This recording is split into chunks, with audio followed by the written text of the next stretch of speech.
성경 말씀 함께 보겠습니다. 오늘 우리에게 주신 하나님의 말씀은 구약성경 창세기 45장 4절부터 8절 말씀입니다. 찾으셨으면 제가 봉독합니다. 요셉이 형들에게 이르되 내게로 가까이 오소서. 그들이 가까이 가니 이르되 나는 당신들의 아우 요셉이니 당신들의 애굽의 판자라. 당신들이 나를 이곳에 팔았다고 해서 근심하지 마소서. 한탄하지 마소서. 하나님이 생명을 구원하시려고 나를 당신들보다 먼저 보내셨나이다. 이 땅에 2년 동안 흉년이 들었으나 아직 5년은 밭가리도 못하고 추수도 못할지라. 하나님이 큰 구원으로 당신들의 생명을 보존하고 당신들의 후손을 세상에 두시려고 나를 당신들보다 먼저 보내셨나니 그런즉 나를 이리로 보낸 이는 당신들이 아니요 하나님이시라. 하나님이 나를 바로에게 아버지로 삼으시고 그 온 집의 주로 삼으시며 애굽 온 땅의 통치자로 삼으셨나이다. 아멘. 오늘은 하나님이 하셨습니다 라는 제목으로 하나님 말씀 대언하겠습니다. 우리는 인생을 살아가면서 다양한 문제를 경험하고 또한 고민을 가지게 됩니다.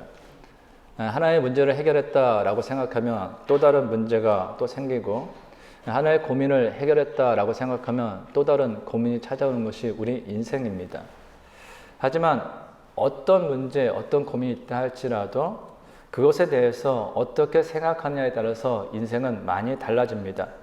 그래서 생각하기 나름이다 라는 말이 있지 않습니까? 목적지를 향해 절반 정도 갔을 때 아직 절반밖에 못 왔네 라는 사람이 있고요. 어떤 사람은 벌써 절반이나 왔네 라고 생각하는 사람도 있습니다. 어떤 사람은 이 무더운 여름 언제 지나가네 라고 불평을 하지만 또 어떤 사람은 이제 곧 다시 가을이 오겠네 라고 생각하면서 땀 흘리며 가을을 준비하는 사람도 있습니다. 엎드러진 물을 담을 수는 없습니다. 그러나 그 상황에 드는 생각과 결정에 따라 결과는 전혀 다르게 나타날 수 있습니다. 어떤 사람은 자기가 잘못해놓고 남에게 화를 낼 수도 있습니다. 반면 누군가는 대수롭지 않게 생각하고 그 엎드러진 물을 닦아내고 다시 물을 따라 마실 수 있습니다. 다른 사람이 내 물을 쏟아서 그 물이 옷에 닿았기 때문에 화를 내는 사람도 있고요. 어떤 사람은 괜찮다고 말하며 상대가 무안하지 않게 하는 사람도 있습니다. 이처럼 같은 상황도 생각하기에 따라서 좋은 것도 있고 나쁜 것도 있는 정도가 아니라 행복할 수도 있고 누군가에게는 불행이 될 수 있다라는 것입니다. 이런 점에서 생각해 보면 내 인생이 행복하게 되냐 불행하게 되냐라는 것은 어떤 상황 때문에, 인간관계 때문에, 외부적인 요인에서 온다라고 보다는 자기 자신이 어떻게 생각하고 어떻게 받아들이냐에 따라서 그 인생이 행복으로 가득한 인생이 될 수도 있고 반대로 불행으로 가득한 인생, 아니 불행을 찾아가는 인생이 될 수도 있다라는 것입니다. 오늘 본문에 나오는 요셉과 그의 형들을 통해서 우리는 이러한 모습을 잘 볼 수 있습니다. 아시는 것처럼 야곱에게는 12명의 아들이 있었습니다. 그 중에서 요셉은 11번째 아들이죠. 그러니까 반대로 이야기하면 요셉에게는 10명의 형들이 있었습니다. 근데 야곱은 이 요셉을 노년에 얻었기 때문에 다른 형제들보다, 다른 아들들보다 더욱더 사랑했습니다.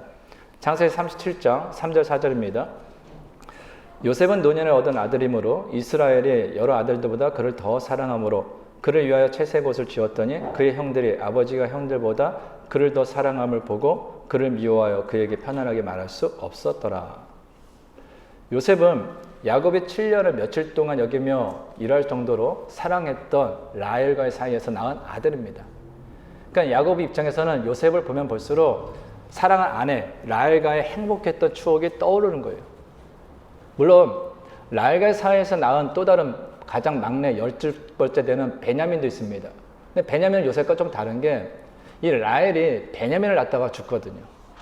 그러니까 야곱의 입장에서는 베냐민을 생각하면 자신의 가장 사랑하는 아내 라헬이 죽었던 그 순간, 슬픈 순간이 떠오르는 거예요. 그러니까 베냐민도 요셉도 자신이 가장 사랑했던 라헬의 아들들이지만 베냐민보다는 요셉을 더욱더 사랑했다라는 것입니다. 야곱이 이 요셉을 더 사랑했다라는 것을 보여주는 것이 바로 채색옷입니다. 채색옷이라는 것은 일반적으로 입는 옷이 아니죠. 평상복이 아니라 긴 소매가 있고 발 아래까지 덮는 옷입니다. 그러니까 예복 같은 거예요. 그러니까 이 채색옷을 입었다라는 것은 이 야곱이 다른 아들들에게는 일을 시키지만 이 요셉에게는 일을 시키지 않을 정도로 편애해서 사랑했다라는 것을 잘 보여주는 것입니다.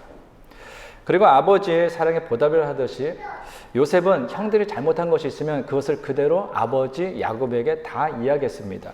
창세기 37장 2절입니다. 요셉이 17세의 소년으로서 그의 형들과 함께 양을 칠 때 그의 아버지 아내들 비라와 실바의 아들들과 더불어 함께 있었더니 그가 그들의 잘못을 아버지에게 말하더라. 가뜩이나 아버지 야곱이 요셉을 자신으로 더 사랑하는 것도 기분 나쁜데 아버지의 사랑을 독차지하는 요셉이 자신들의 잘못을 아버지 야곱에게 고자질까지 하니까 이 형들은 요셉에 대한 그 미움이 점점 더 커져만 갔습니다. 그런데 이뿐이 아닙니다. 요셉은 어느 날 꿈을 꾸는데 밭에 있던 자기 곡식단에 형들의 곡식단이 절하는 꿈을 꿉니다. 뿐만 아니라 해와 달과 11별이 자기에게 절하는 꿈도 꿉니다. 그러니까 요셉은 이 꿈을 꾸고 나니까 너무나 행복했어요. 너무나 기분이 좋았습니다. 그래서 동네방네 다니면서 형들에게, 사람들에게 자신의 꿈을 이야기합니다. 창세기 37장 6절 7절입니다. 요셉이 그들에게 이르되 청하건대 내가 꾼 꿈을 들으시오. 우리가 밭에서 곡식단을 묶더니 내 단은 일어서고 당신들의 단은 내 단을 둘러서서 절하더이다. 창세기 37장 9절입니다. 요셉이 다시 꿈을 꾸고 그의 형들에게 말하여 이르되 내가 또 꿈을 꾼 즉 해와 달과 11별이 내게 절하더이다 하니라. 이처럼 요셉은 매일매일 행복한 사람이었습니다. 그런데 이러한 요셉의 행복에 대한 형들의 반응은 어땠을까요? 요셉은 매일매일 좋았어요. 아버지 사랑받죠. 꿈꾸죠. 형들에 대해서 이야기하면 또 아버지가 또 칭찬해줘. 그러니까 매일매일이 행복으로 가득한 아이였다라는 것입니다. 그런데 그를 대하는 형들은 좀 달랐겠죠. 창세기 37장 4절 5절입니다. 그의 형들의 아버지가 형들보다 그를 더 사랑함을 보고 그를 미워하여 그에게 편안하게 말할 수 없었더라. 요셉이 꿈을 꾸고 자기 형들에게 말하며 그들이 그를 더욱 미워하였더라. 창세기 37장 8절입니다. 그의 형들이 그에게 이르되 네가 참으로 우리의 왕이 되겠느냐 참으로 우리를 다스리게 되겠느냐 하고 그의 꿈과 그의 말로 말미암아 그를 더욱 미워하더니. 창세기 37장 11절입니다. 그의 형들은 시기하되 그의 아버지는 그 말을 간직해 두었더라.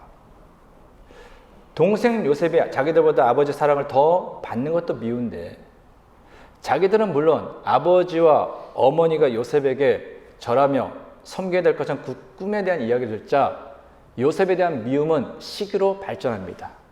그리고 요셉에 대한 미움과 시기는 결국 자신의 동생을 은 20에 노예 상인에게 파는 분노로 변한다라는 것입니다.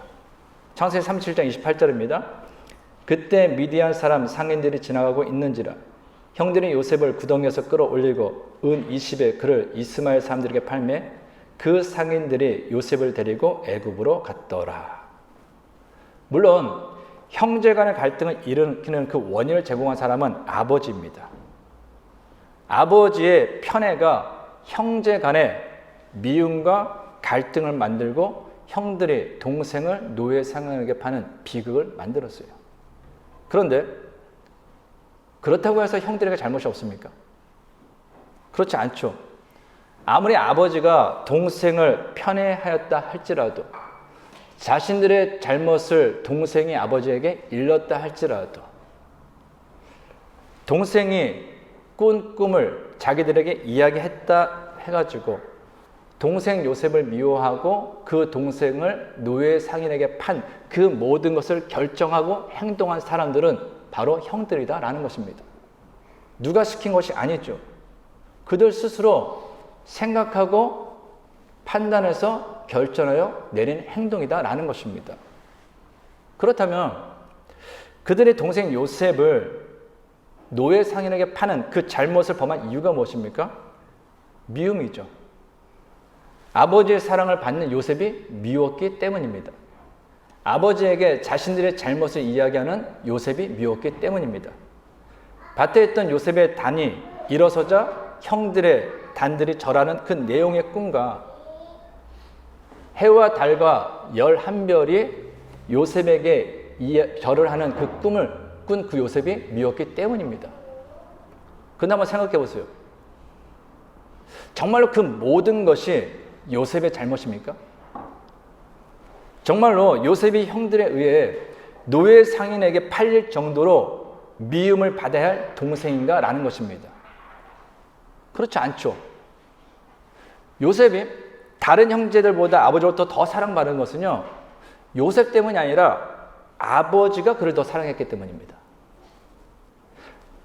요셉이 형들의 잘못에 대해서 이야기한 것은 형들이 잘못된 행동을 했기 때문입니다.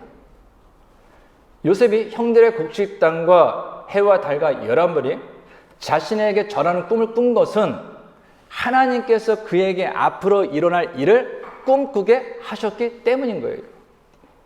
사실 요셉은 나중에 이집트의 총리가 되어서 형들이 자신에게 찾아와서 절할 때까지 지금 자신이 꾼 꿈을 다 잊어버리고 있었습니다. 전혀 기억도 못했다라는 거예요. 이렇게 생각해보면 요셉은 형들에게 미움을 받고 그의 형들의 노예 상인에게 팔릴 정도의 잘못을 하지 않았다라는 것입니다. 아버지 요셉의 편애와 형들의 잘못된 행동과 하나님께서 그에게 꿈을 꾸게 하셨기 때문인 거죠. 요셉에게 잘못이 있다면 아버지로부터 사랑받기 원하는 그 형들의 마음을 이해하지 못한 거죠. 요셉에게 잘못이 있다면 형들의 잘못을 너무 솔직하게 아버지에게 이야기한 거고 자신이 꾼 꿈을 너무 솔직하게 아버지에게 이야기한 것입니다. 근데 성경은 이렇게 얘기해요. 그때 요셉은 17세의 소년이었다라는 거예요. 무슨 얘기예요? 철부지 소년이었다라는 거예요. 그 정도로 다른 사람을 이해하고 그 정도로 내가 이야기하면 다른 사람이 어떤 마음을 받아들일까를 판단할 수 없는 어린 소년이었다라는 것입니다. 그렇다면 요셉의 입장에서는 어떨까요? 아버지의 사랑을 받는다는 이유 때문에, 형들의 잘못을 이야기했다는 그 이유 때문에, 하나님께서 꾸게 하신 그 꿈을 이야기했다는 그 이유 때문에 형들에게 미움을 받아, 시기를 받아 결국에는 형들에 의해 노예 상인에게 팔렸습니다. 생각하면 생각할수록 억울하죠. 내가 뭘 잘못했는데, 내가 아버지한테 사랑을 더 달라고 했어, 내가 형들에게 잘못을 하라고 했어, 내가 하나님께 좋은 꿈을 꾸게 달라고 했어. 아니라는 거죠. 생각하면 할수록 억울할 수 있는 상황이었다라는 것입니다. 근데 요셉의 억울함은 여기서 끝나지 않죠. 이집트 바로의 추인대장 보디발의 집에 노예로 팔려간 요셉은 비록 신분은 노예였지만 자신에게 맡겨진 일에 성실하게 최선을 다합니다. 그 모습을 본 주인은 자기 집안에 있는 모든 것을 요셉에게 맡기고 요셉이 그 모든 걸 관리할 수 있도록 가정 총무로 삼습니다. 그러던 중 주인의 아내가 요셉을 보고 반해서 요셉을 유혹하죠. 그러나 요셉은 그 주인의 아내의 유혹에 넘어갈 수 없었어요. 하나님과 내가 주인 앞에 죄를 질 수 없다라고 생각한 요셉은 주인의 아내의 유혹을 뿌리칩니다. 근데 그 결과 어떻게 됐죠? 창세기 39장 19절 20절입니다. 그의 주인이 자기 아내가 자기에게 이르기를 당신의 종이 내게 이같이 행하였다는 말을 듣고 심히 노한지라. 이에 요셉의 주인이 그를 잡아 옥에 가두니 그 옥은 왕의 제수를 가두는 곳이었더라. 요셉은 하나님과 주인 앞에 죄를 짓지 않으려고 그 아내의 유혹을 피한 것밖에 없습니다. 근데 주인의 아내는 오히려 요셉에게 저 요셉이 나를 겁탈하려고 했다라는 누명을 씌워서 그 남편에게 이야기하죠. 아내의 이야기를 들은 그 남편은 아무런 죄가 없는 요셉을 감옥에 가둡니다. 얼마나 억울해요. 내가 한 것은 비록 노예였지만 성실하게 주인을 섬긴 거예요. 주인이 맡긴 것을 성실하게 관리한 거예요. 주인의 아내가 유혹했지만 나는 그 유혹에 넘어가지 않으려고 애쓴 것밖에 없다는 거예요. 근데 내게 돌아온 건 뭐예요? 억울한 누명을 쓰고 감옥에 갇힌 겁니다. 그럼에도 불구하고 요셉은 감옥에서도 억울하다 하면서 자신의 신세를 한탄하면서 헛송세월을 보내지 않습니다. 그곳에서도 요셉은 최선을 다하여 자신에게 맡긴 일에 성실을 다하죠. 간수장의 그 모습을 보고서 요셉에게 감옥의 일을 맡깁니다. 때마침 바로의 술 맡은 관원장과 떡 맡은 관원장이 들어오고 그들의 꿈을 요셉이 해석해 줍니다. 꿈을 해석해 주자 술 맡은 관원장이 이렇게 이야기를 하죠. 내가 너의 말대로 내 직분이 다시 회복이 되면 내가 바로를 만나 너의 억울함을 이야기하고 너를 감옥에서 풀려나게 해주겠다라고 약속을 합니다. 요셉은 그 약속을 믿었겠죠. 그런데 풀려난 술 맡은 관원장은 요셉을 잊어버립니다. 그때 요셉은 어떻게 생각했을까요? 사람 잘해줘도 소용없구나. 야, 내 형제도 나를 팔더니 내 주인도 나에 대해서 오해하더니 결국 도와주는 것이 이렇게 돌아오는 거야? 야, 모든 인간관계 이제는 끊겠다. 사람 절대로 믿지 않겠다. 아무것도 도와주지 않겠다라고 생각할 수 있다라는 것입니다. 생각해보면 요셉은 형들에 의해서 이집트의 노예로 팔려온 이후 억울함의 연속이었습니다. 그리고 그 억울함을 시작한 것은 바로 형들이었어요. 성도님들 어떻게 하시겠습니까? 형들을 생각할 때마다 미움이 가득하겠죠. 형들을 생각할 때마다 분노가 차오를 수 있습니다. 형들을 생각할 때마다 내가 언젠가 만나면 가만두지 않겠다라고 복수의 칼날을 갈 수 있습니다. 하나님을 원망하고 자기 자신의 운명을 원망하면서 억울해 가슴을 치면서 밥도 못 먹고 잠도 못 자고 할 수 있다라는 것입니다. 근데 놀라운 것은요, 성경 어디를 찾아봐도 요셉이 억울했다라는 이야기 없습니다. 요셉이 형들에 대해서 미워했다, 형들에 대해서 복수의 칼날을 갈았다라는 이야기가 단 한 군데도 나오지 않습니다. 오히려 성경은 이집트의 바로에 이어서 총리라는 가장 높은 위치에 오른 이 요셉이 자신을 찾아와 자신 앞에 무릎 꿇은 그 형들에 대해서 이야기하는 것에 대해서 다음과 같이 증거합니다. 오늘 4절입니다. 요셉이 형들에게 이르되 내게로 가까이 오소서. 그들이 가까이 가니 이르되 나는 당신들의 아우 요셉이니 당신들이 애굽의 판자라. 요셉이 지금 형들에게 자기 자신을 뭐라고 소개합니까? 나 당신들의 아우인데, 동생인데 당신들이 애굽의 노예로 판 사람이라는 거예요. 무슨 얘기예요?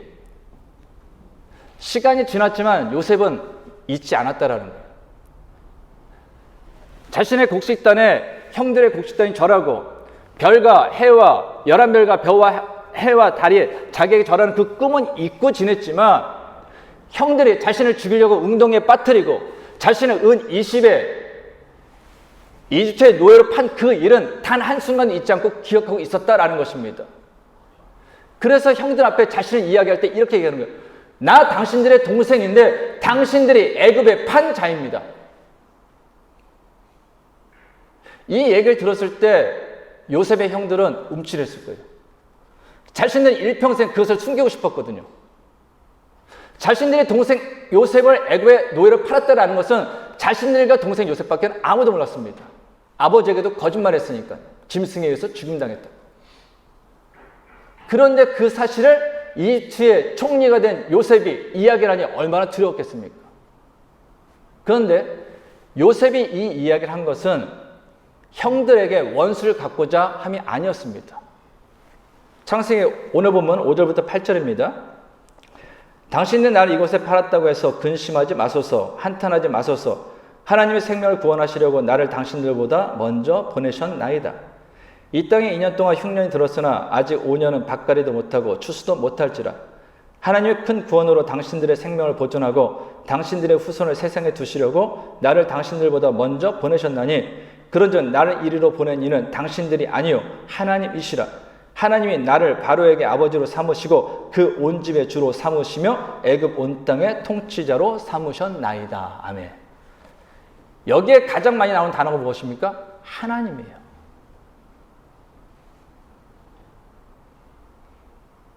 요셉은 자신을 이집트로 보낸 것은 형들이 아니라 하나님이다라고 고백하고 있는 것입니다.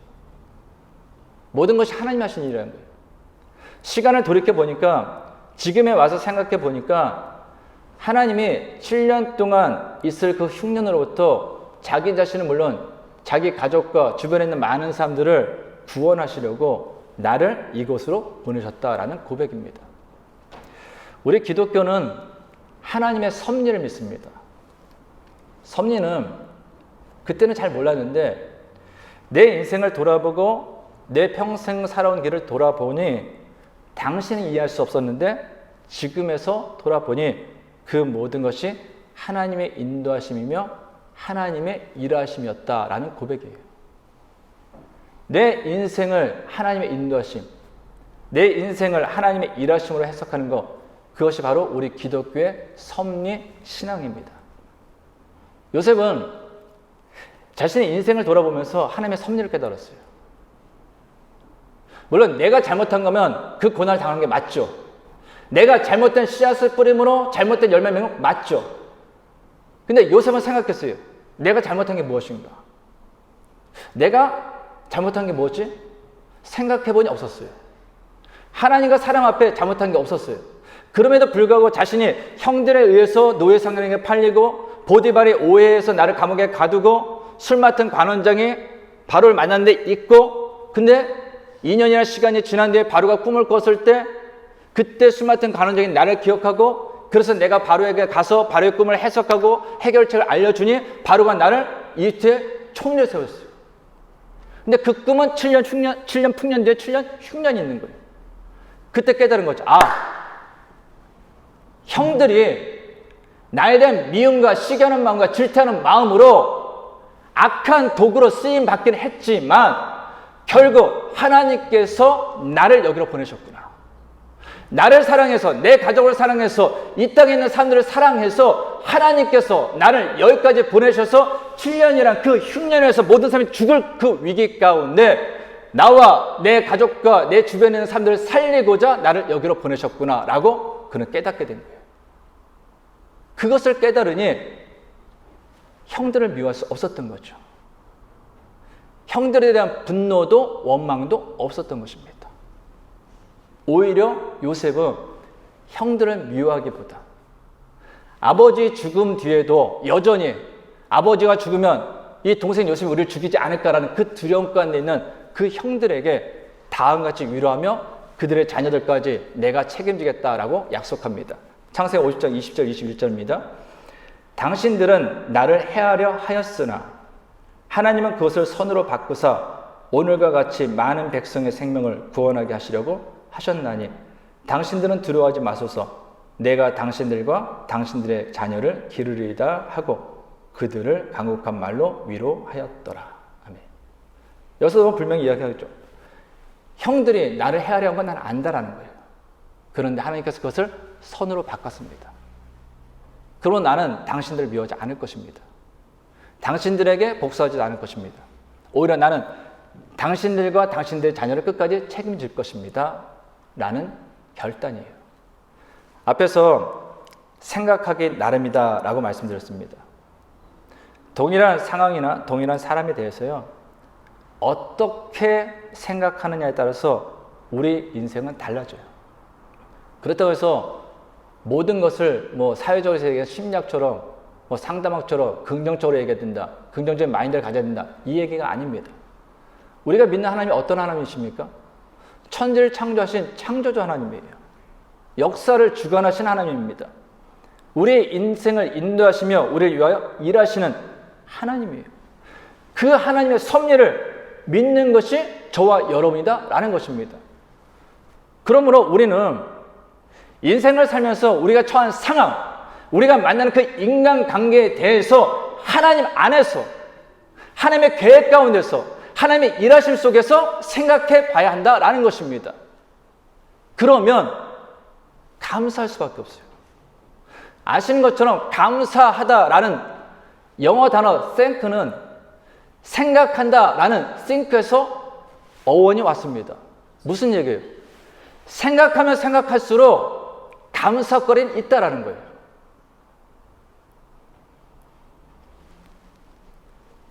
오늘 우리는 추수감사절로 지키고 있습니다. 하나님께 행하신 일을 다시금 기억해보자라는 거예요. 1년을 시작하면서 부푼 마음으로 시작했는데 지내다 보면 답답할 때가 있습니다. 억울할 때도 있습니다. 분노가 차올 때도 있습니다. 미운 마음이 들 때도 있습니다. 실패도 있고 좌절도 있고 아픔도 있습니다.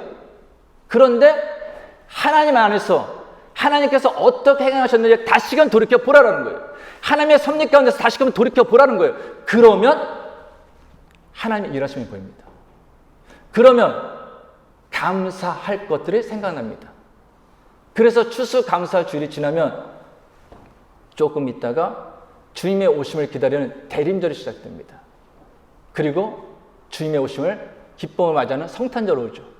그리고 며칠 후면 한 해를 마무리하고 하루가 지나면 새해를 맞이하게 됩니다. 무엇을 의미하는 것입니까?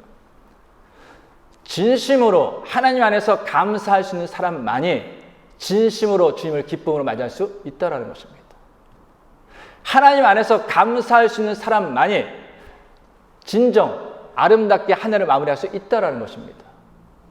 하나님 안에서 감사할 수 있는 사람만이 진정 바르게 새해를 맞이할 수 있다라는 것입니다. 그러므로 사랑하는 성도 여러분, 힘들 때마다, 답답할 때마다, 미운 마음이 들 때마다, 억울한 마음이 들 때마다 하나님 안에서 또다시 생각해 보십시오. 그리고 하나님께서 어떻게 일하셨는지, 하나님께서 어떻게 행하셨는지 하나씩 다시 점검해 보십시오. 그리고 감사함으로 우리에게 주어진 삶의 날이 얼마가 될지 모르지만 하루를 살아도 하나님과 함께, 사랑하는 가족과 함께, 사랑하는 이웃들과 함께, 사랑하는 교인들과 함께 감사함으로 오늘을 살아갈 수 있기를 바랍니다. 기도하겠습니다. 하나님 아버지, 지나온 인생을 돌이켜보면 끊임없는 문제와 고민으로 인해 불평과 원망, 낙심의 자리에 있었을 때가 너무나 많았음을 고백합니다. 그런데 지나온 인생을 하나님 안에서 믿음으로 다시 돌이켜 생각해보니 모든 것이 하나님의 인도하심이었고 모든 것이 하나님의 은혜였고 모든 것이 하나님의 일하심이었습니다. 그러므로 어떤 상황, 어떤 문제, 어떤 인간관계 속에서도 하나님 안에서 믿음으로 생각하며 하나님께서 행하실 일을 기대하며 살아가는 감사하는 인생, 감사함으로 하나님과 함께 오늘을 살아가는 인생이 되게 하옵소서. 예수님의 이름으로 기도하옵나이다. 아멘. 그래서 다 같이 하나님의 주님을 기억하고 같이 찬양합니다.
한없는 은혜 내 삶에 당연한 것 하나도 없었던 것은 모든 것이 은혜였어.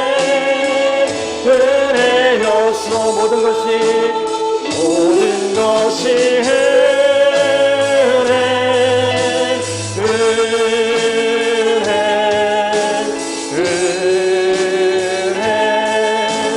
한없는 은혜 내 삶에 당연한 것 하나도 없었던 것은 모든 것이 은혜. 한 번 더 찬양합니다. 은혜였소. 모든 것이 은혜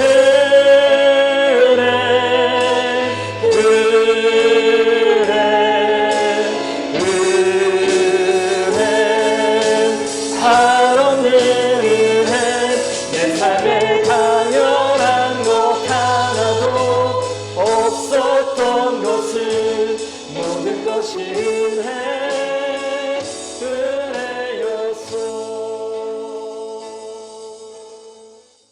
사랑하는 성도 여러분,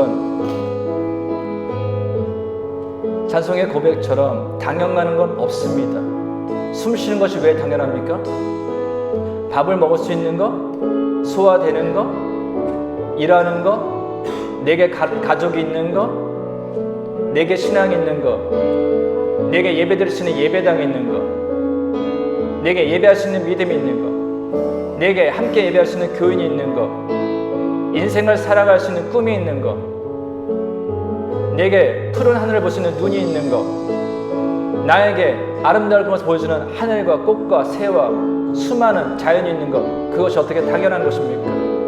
그 모든 것은 하나님께서 내게 베풀어 주신 은혜입니다. 단 하나, 내가 은혜로 모를 뿐입니다. 은혜로 모르니 불평하고 불만하고 원망하고 미워하는 것입니다. 시기하는 것입니다. 질투하는 것입니다. 두려워하는 것입니다. 우리 시간 기도할 때 하나님 안에서 바르게 생각하게 해 주옵소서. 하나님에서 바른 믿음을 갖게 해 주시옵소서.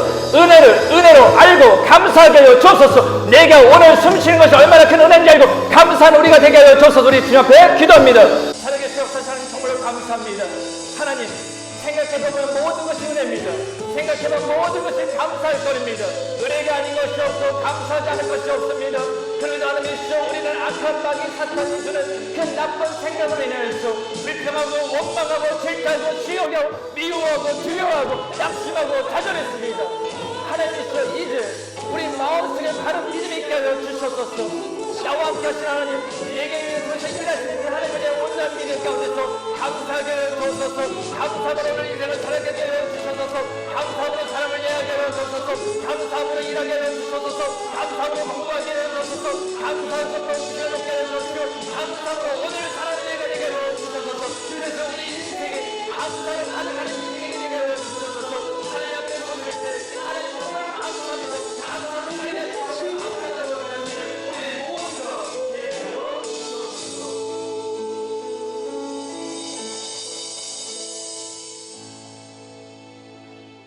이제는 우리 주 예수 그리스도의 은혜와 하나님의 크신 사랑과 성령님의 교통하심,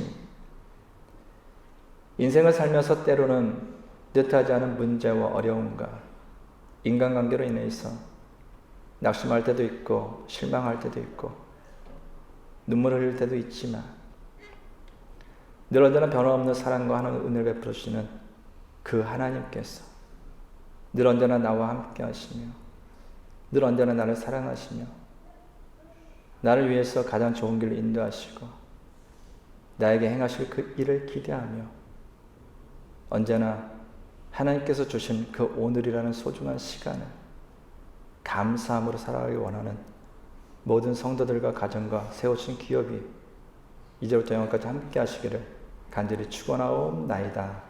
아멘.